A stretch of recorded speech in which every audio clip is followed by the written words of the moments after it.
লাস্টের 6 মিনিটে রিয়াল মাদ্রিদকে কাঁদিয়ে ছাড়লো বায়ার্ন মিউনিখ।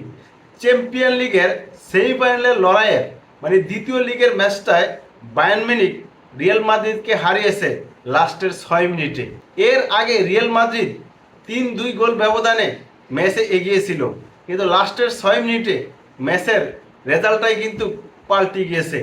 বায়ার্ন মিউনিখ লাস্টের 6 মিনিটে যে এফোর্টটা দিয়েছে, খেলার যে প্রাণটা ফিরিয়ে আনছে, রিয়াল মাদ্রিদের সকল খেলোয়াড়দের বোকা বানিয়ে রীতিমতো ছেলে খেলা খেলেছে রিয়াল মাদ্রিদের প্লেয়ারদের নিয়ে বায়ার্ন মিউনিখ। এটা একটা চ্যাম্পিয়ন দলের মতো দল কিন্তু বায়ার্ন মিউনিখ। তারা চ্যাম্পিয়ন লিগে খেলতে এসেছে, চ্যাম্পিয়নের মতো খেলেছে, কিন্তু বায়ার্ন মিউনিখ এরকম একটা দল যে কোনো দলকে হারানোর ক্ষমতা রাখে। আর রিয়াল মাদ্রিদ কিন্তু কম না। এই ম্যাচটা শুরু হওয়ার প্রথম শুরুতে কিন্তু একটা গোল দিয়ে দেয় মাত্র 44 সেকেন্ডের মধ্যে। প্রথম গোলটা কিন্তু বায়ার্ন মিউনিখের জালে জড়ায় রিয়াল মাদ্রিদ, কিন্তু কই কিছুক্ষণ যেতে না যেতেই 5 মিনিটের মাথায় সেই গোলটা কিন্তু পরিশোধ করে বায়ার্ন মিউনিখ।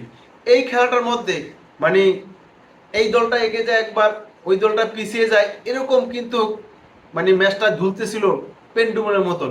কিন্তু শেষ হাসিটা কে হাসলো? Bayern Munich. এটাই যদি আপনি মিস করে থাকেন, তাহলে এই ভিডিওর মাধ্যমে কিছু খুঁটিনাটি জিনিস দেখে নিতে পারেন।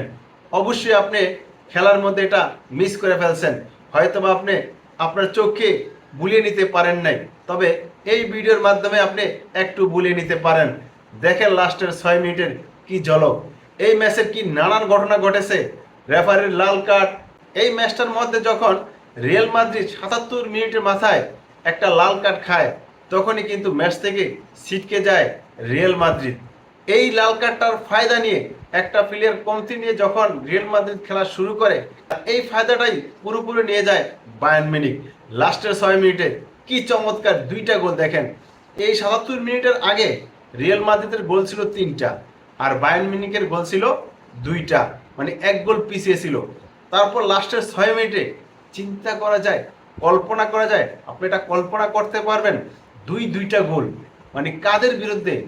রিয়াল মাদ্রিদের বিরুদ্ধে, এত শক্তিশালী একটা দলের বিরুদ্ধে কি খেলাটা খেলিয়েছে। বায়ার্ন মিউনিখ সত্যি চ্যাম্পিয়ন দল, চ্যাম্পিয়নদের মতোই খেলেছে। এখন দেখা যাক সেমিফাইনালে বায়ার্ন মিউনিখের কি খেলাটা খেলে, তারা কি ফাইনালে উঠতে পারবে কিনা। তবে আমি আশাবাদী, এবং কি যারা রিয়াল মাদ্রিদের ভক্ত, যারা বায়ার্ন মিউনিখের ভক্ত, সবাই কিন্তু আশাবাদী যে এবার চ্যাম্পিয়নটা হবে কে? Bayern Munich. এটা আপনি মানতে পারেন, নাও মানতে পারেন, এটা শুধু আপনার ব্যক্তিগত ব্যাপার। তবে আমি বলবো বায়ার্ন মিউনিখ এরকম একটা দল, যেই দলটার আপনি প্রশংসা করতে বাধ্য হবেন। এই দলটার মধ্যে এমন একটা কোচ রয়েছে, এই কোচটা কিন্তু দলটাকে পুরো গুছিয়ে আনছে।